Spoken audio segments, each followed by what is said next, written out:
Good morning to all of you. Myself A.K. Singh and you are watching future zone classes.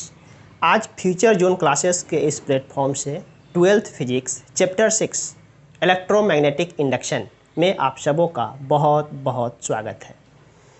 Electromagnetic induction एक ऐसा chapter है जिसमें हम लोग जादू टोना से करंट बनाएंगे। मीन्स बिना किसी एक्सटर्नल बैटरी, बिना कोई एक्सटर्नल करंट सोर्स दिए हम करंट जनरेट करेंगे। क्या है ये जादू टोना?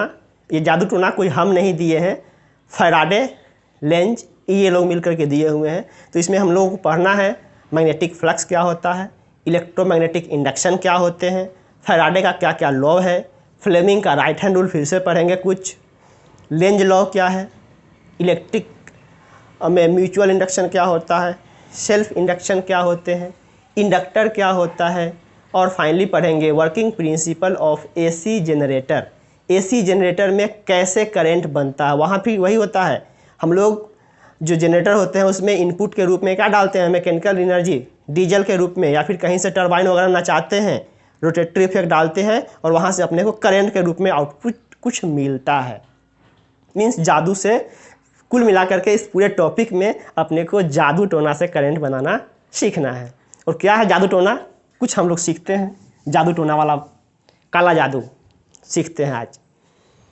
इलेक्ट्रोमैग्नेटिक इंडक्शन में सबसे पहले अपने को पढ़ना है what is magnetic flux.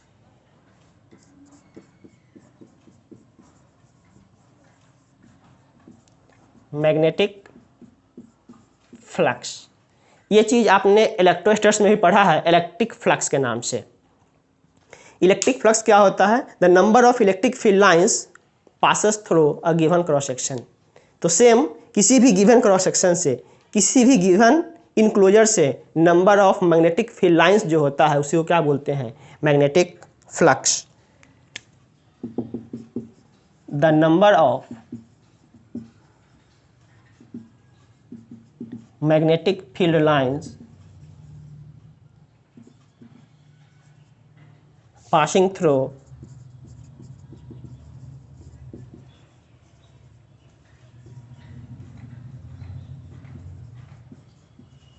any closed area is called magnetic flux. It is defined as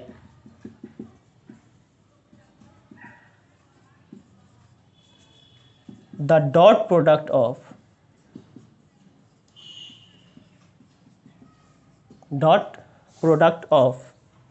magnetic field intensity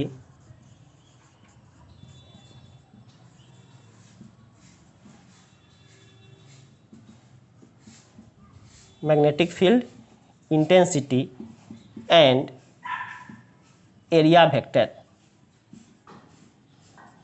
अब एरिया वेक्टर क्या होता है हम लोगों ने ऑलरेडी डिस्कस कर रखा है।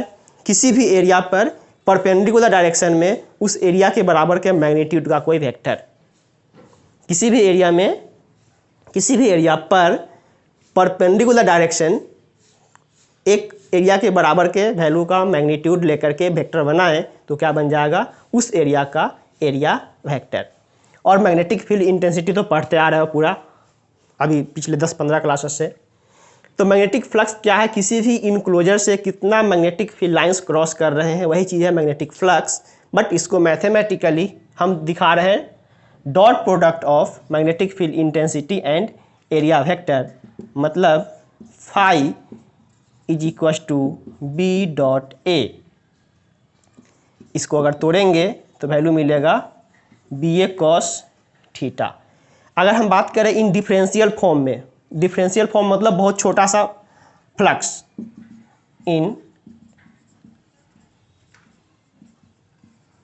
हम डिफरेंशियल फॉर्म में अगर बात करें तो एक छोटा सा फ्लक्स डी फाई वो क्या हो जाएगा? बी डॉट छोटा सा एरिया डी ए। अब इसको पूरे को अपने को अगर इंटीग्रेट करना हो तो हम इंटीग्रल के रूप में यूज कर सकते हैं, कहाँ से कहाँ का फ्लक्स अपने को निकालना है। तो एग्जैक्ट फॉर्म में अपने पास रिजल्ट ऐसे है और डिफरेंशियल फॉर्म में अपने पास रिजल्ट ऐसे है D phi is equal to integration of B dot D A. मतलब magnetic flux dot area vector का डॉट प्रोडक्ट का इंटीग्रेशन। बट अगर एग्जैक्ट फॉर्म में बात करें तो B A cos theta. where theta is the angle between magnetic field intensity and area vector. अब एक चीज बताओ, मैग्नेटिक फ्लक्स दो वेक्टर का डॉट प्रोडक्ट है, means magnetic flux scalar quantity होगा कि वेक्टर क्वांटिटी। दो वेक्टर का डॉट प्रोडक्ट एक स्केलर क्वांटिटी देती है, means that is phi is a scalar physical quantity. ऐसा यूनिट ऑफ फाई। आप यहां से देखो, magnetic field intensity tesla into area metre square, इसका यूनिट क्या हो जाएगा?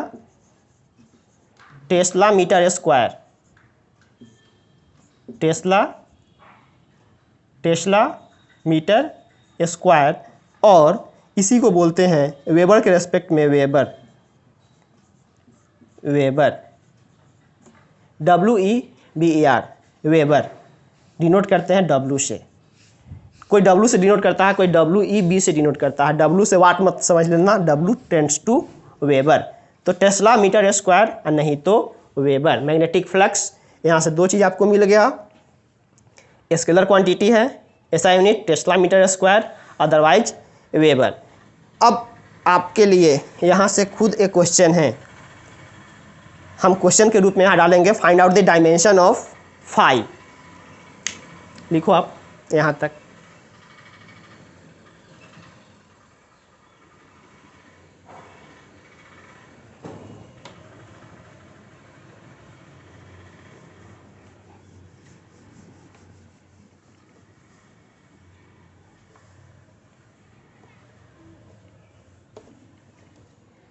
क्वेश्चन के माध्यम से कर लो या हाँ,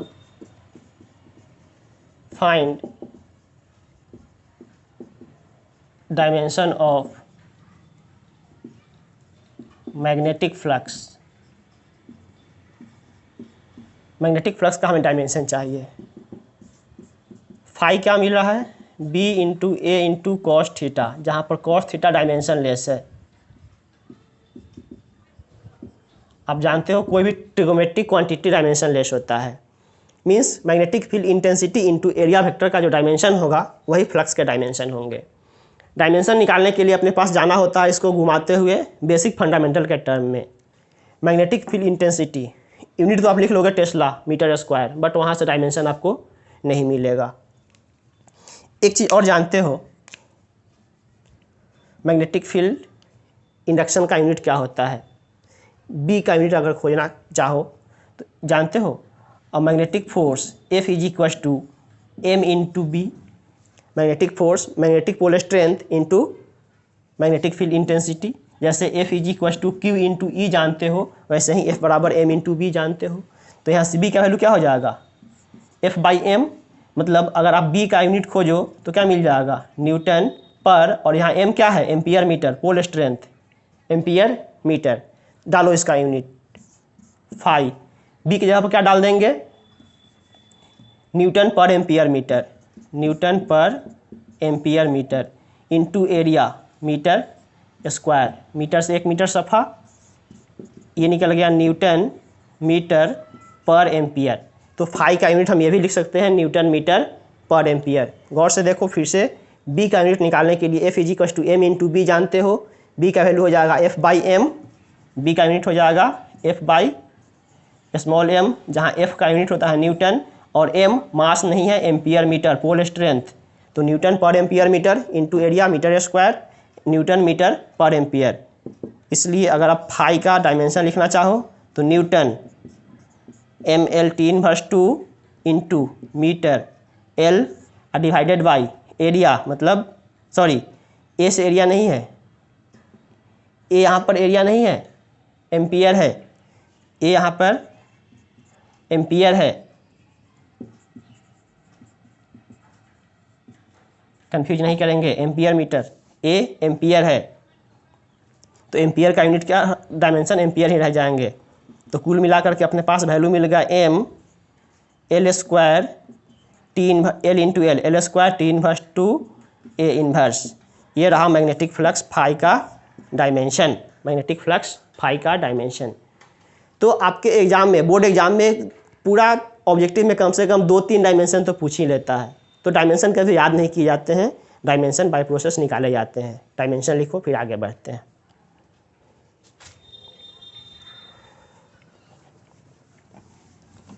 अब हम लोग आते हैं electromagnetic induction. What is electromagnetic induction? Electromagnetic induction chapter start होने से पहले इस पे फिर से कुछ ना कुछ ऑब्जर्वेटिव वैल्यू मिले कि ऑब्जर्वेशन किएगा कि कैसे किसी भी कॉइल में बिना करंट का करंट कुछ काम करने से आ जाता है। तो फर्स्टली ये फैराडे ने ऑब्जर्व किया कि किसी भी क्लोज कॉइल, इसका ऐसे ही लिख लो, हिस्ट्री ऑफ इलेक्ट्रोमैग्नेटिक इंडक्शन, इसको हम लोग बोलते हैं EMI, history of electromagnetic induction. कैसे इसका हिस्ट्री मतलब डेवलपमेंट के रूप में आया। जैसे मान लो मेरे पास एक इस फॉर्म में ऐसे क्लोज कॉइल था, इस फॉर्म में कोई क्लोज कॉइल थे और यहाँ पे हमने गैल्वेनोमीटर लगा रखा था केवल इस शेप में। यहाँ कोई बैटरी नहीं लगा हुआ है, एक क्लोज कॉइल शेप का वायर है और इसको हमने गैल्वेनोमीटर के सहायता से जोड़ रखा था। किसी तरीके से गलती से इसके अगल बगल में कोई मैग्नेट अगर आया और मैग्नेट का हमने मूवमेंट कराया, मैग्नेट अगर मूव कर रही है तो डेफिनेटली इसका नॉर्थ पोल ऐसे है, मैग्नेटिक फील्ड लाइंस ऐसे निकलेंगे, निकल करके इसमें कुछ एंट्री करेगा।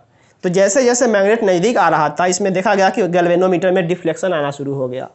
बिना किसी बैटरी से केवल मैग्नेटिक फील्ड लाइंस इस मैग्नेट में घुसने के कारण इस क्लोज कॉइल में यहाँ पर डिफ्लेक्शन आने लगा।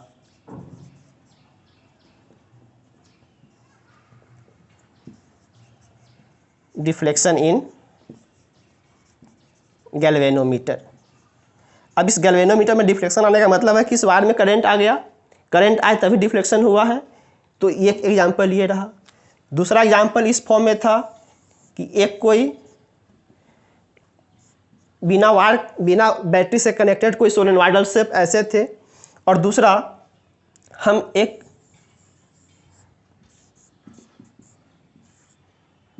दूसरा कोई एक्सटर्नल सोर्स जिसमें हम एक सोलेनॉइडल शेप में ये चीज़ डिस्कस कर दिए। और अब हम मान लो कि इस तरीके से अगर डिस्कस करें और यहाँ पर एक गैल्वेनोमीटर लगा दें, यहाँ पर एक गैल्वेनोमीटर लगा दें, यहाँ तो चलो बैटरी लगा हुआ है तो करंट फ्लो करेगा। तो इस करंट फ्लो होने के कारण ये सोलेनॉइड है, इसके अंदर यूनिफॉर्म मैग्नेटिक फील्ड बनेंगे, तो डेफिनेटली इसके अंदर कुछ ना कुछ, चलो हमने मैग्नेटिक फील्ड बना दिया।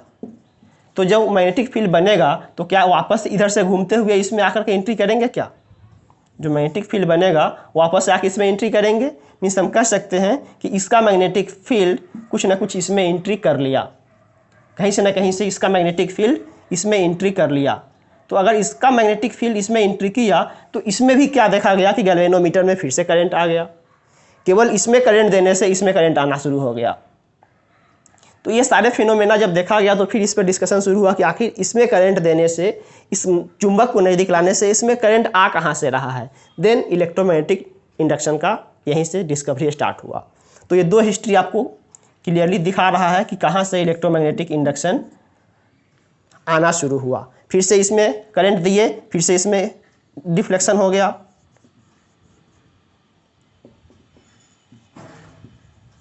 डिफ्लेक्शन हो गए। तो डिफ्लेक्शन होने से क्लियरली दिखा रहा है कि यहाँ पर इलेक्ट्रोमैग्नेटिक इंडक्शन का कुछ कंसेप्ट आ रहा है। ऐसे ही ये हिस्ट्री समझा रहे थे, इसको लिखने की ज़रूरत है नहीं। हम आते हैं अब टॉपिक पे, या फिर किसी को मन करे तो लिख भी सकते हो। हिस्ट्री करके 2 फिगर दिखाओगे सफिशिएंट है ये चीज़। अब इलेक्ट्रोमैग्नेटिक इंडक्शन होता क्या है डिफाइन करेंगे। When magnetic flux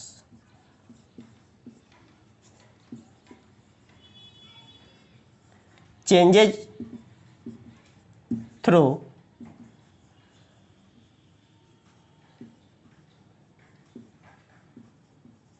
any closed coil या any closed loop। ध्यान देना, ये चीज़ क्लोज होना जरूरी है। ओपन लूप में कहीं से कोई इंडक्शन नहीं होता है। When magnetic flux changes through any closed loop, then an EMF induced into it,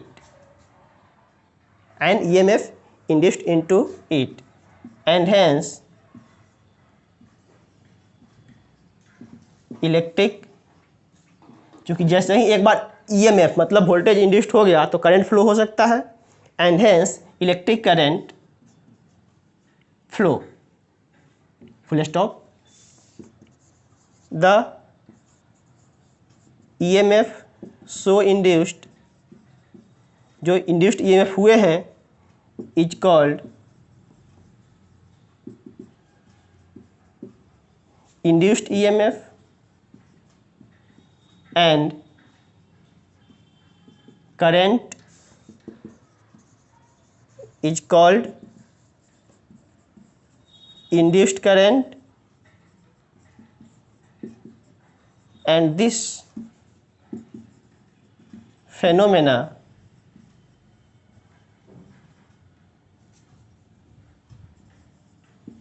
of is called electromagnetic induction.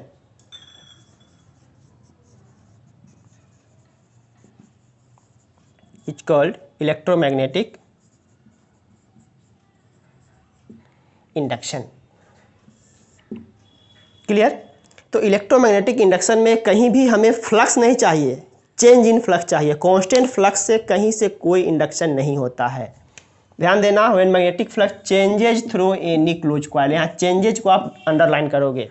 Constant flux से कोई इंडक्शन नहीं होता है, हमें मैग्नेटिक फ्लक्स चेंज चाहिए। Change in the sense increase करे आइदर डिक्रीज करे, but change चाहिए। जितना देर तक मैग्नेटिक फ्लक्स चेंज होगा किसी क्लोज कॉइल में, उतना देर तक उसमें इंड्यूस्ड ईएमएफ रहेंगे। जब तक इंड्यूस्ड ईएमएफ रहेगा तब तक करंट फ्लो होगा। ये पूरा फेनोमेना क्या कहलाया? Electromagnetic induction. इसके नीचे आप ये दो फिगर बना लोगे क्लियरली ऐसे। इस मैग्नेट का मान लो कि नॉर्थ पोल हम इधर लेकर के आ रहे हैं इस तरीके से, तो इसमें इसका क्या होगा? फ्लक्स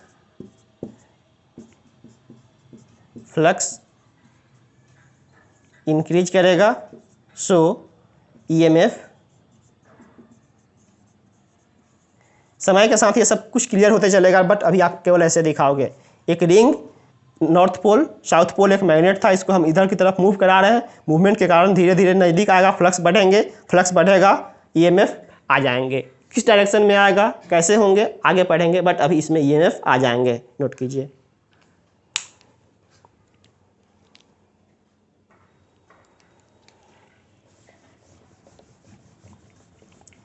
एक चीज़ आप और फिर से नोट करके लिखो। मेरे पूरे लेक्चर में नोट मतलब समथिंग स्पेशल नोट। अभी आप फाई क्या देखो? B into A into cos theta. जहाँ पर इस तरीके से आपके पास मान लो कि मैग्नेटिक फील्ड है और हमने कुछ इस शेप का एरिया डाला हुआ है, जिसका एरिया वेक्टर यहाँ आएगा। ये जो एंगल बने हुए हैं, ये एंगल यही थीटा है। एरिया वेक्टर और मैग्नेटिक फील्ड इंटेंसिटी के बीच का एंगल, ये फाई देखे हो। Case 1, if theta is equal to 0 degree. अगर हम थीटा 0 कर दें, उस केस में फाई कितना मिलेगा? B इंटू ए कॉस 0 1, और ये क्या होगा? मैक्सिमम फ्लक्स होगा, max flux. If theta is equal to 90 degree, if theta is equal to 90 degree, इस केस में वैल्यू क्या मिलेगा? B into A into cos 90। Cos 90 0 होता है, फाई 0, नो फ्लक्स। आप फिगर से भी देखो, एंगल 0 करने का मतलब क्या है? कि एरिया वेक्टर और मैग्नेटिक फील्ड एक डायरेक्शन में हो। एरिया वेक्टर और ये रहा मैग्नेटिक फील्ड, और हमने एरिया ऐसे परपेंडिकुलर डाला तो एरिया वेक्टर भी ऐसे रहेंगे। 0 डिग्री के एंगल पर है।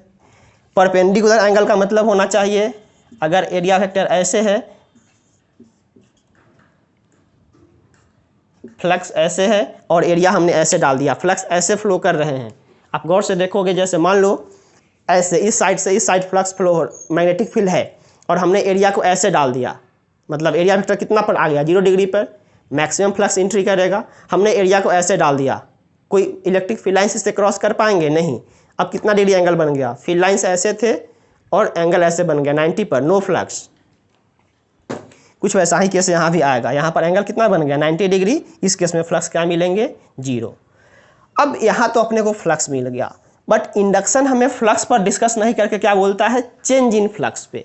अगर फ्लक्स चेंज हो रहा हो, अगर फ्लक्स चेंज हो रहा हो देन इंड्यूस्ड ईएमएफ आएंगे, और जब एक बार ईएमएफ आ गया तो करंट आएंगे।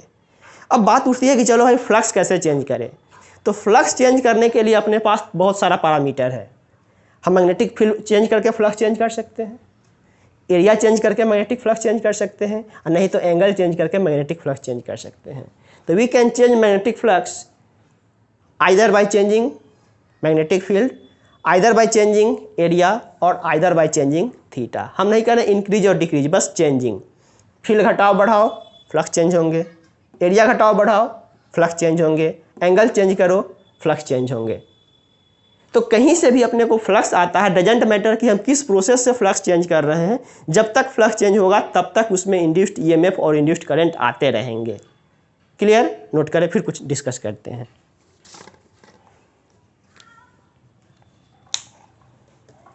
इसी नोट में हम लोग और कुछ अभी डिस्कस करने वाले हैं।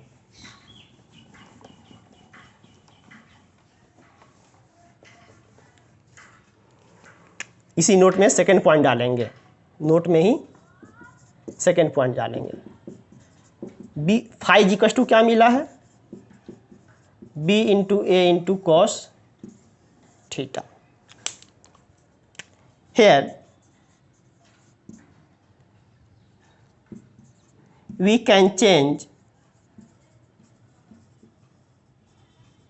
where we can change phi by changing either B और A और थीटा, आइदर फील्ड चेंज करके, आइदर एरिया चेंज करके, आइदर थीटा चेंज करके। कोई भी एक पैरामीटर हम चेंज करेंगे डेफिनेटली फ्लक्स चेंज हो जाएगा। अब बताओ बी चूंकि दो तरीके से बना सकते हैं, एक परमानेंट मैग्नेट से नॉर्थ साउथ से, और नहीं तो मैग्नेटिक इफेक्ट ऑफ करंट पढ़े हो, करंट कैरिंग वायर में करंट फ्लो कराओ तो फील्ड खुद ब खुद आते हैं, μ0/4π 2I/r, या डिपेंड करता है कि किस ज्योमेट्री का वायर है। तो अपने को कहीं से फील्ड चाहिए, कहीं से एरिया चाहिए, और एंगल चाहिए। इसमें से कुछ भी एक हम चेंज करेंगे तो फ्लक्स चेंज हो जाएगा, फ्लक्स चेंज हो जाएंगे। बट यहाँ पर एक बात उठती है कि चलो बार बार एरिया चेंज करना रियली पॉसिबल नहीं है, बार बार फील्ड चेंज करना रियली पॉसिबल नहीं है, लेकिन एंगल चेंज करना बहुत आसान है। एंगल चेंज करना जैसे मान लो कि अभी ऐसे रखे होंगे, केवल इसको नचाते रहेंगे एंगल चेंज होते रहेगा। केवल इस कॉइल को अगर हम रोटेट करते रहे तो खुद ब खुद एंगल चेंज होते रहेगा। तो एंगल चेंज करना बहुत आसान है। हेयर बी एंड ए, या फिर ऐसे लिख सकते हैं, here theta can be changes easily as compared to B और A। B और A के कंपेरिजन में थीटा चेंज करना बहुत आसान है। बट कोई ज़रूरी नहीं है कि थ्योरेटिकल डिस्कशन करने के लिए हम बार बार थीटा ही चेंज करेंगे। आपको क्वेश्चंस B चेंज करके भी दे सकता है, A चेंज करके भी दे सकता है, थीटा चेंज करके भी दे सकता है। किसी भी तरीके से अपने को एक बार फ्लक्स चेंज हो जाए ना, बस फ्लक्स चेंज हो जाए, खुद ब खुद ईएमएफ आने लगेंगे। कैसे आएंगे नेक्स्ट क्लास में देखेंगे हम लोग, फैराडे के लॉ ऑफ इंडक्शन में। ठीक, बस आज के लिए अभी इतना ही, फिर मिलेंगे नेक्स्ट क्लास नेक्स्ट लेक्चर। तब तक ब्लैक मैजिक का अध्याय इतना ही पे ख़त्म करते हैं। Okay bye.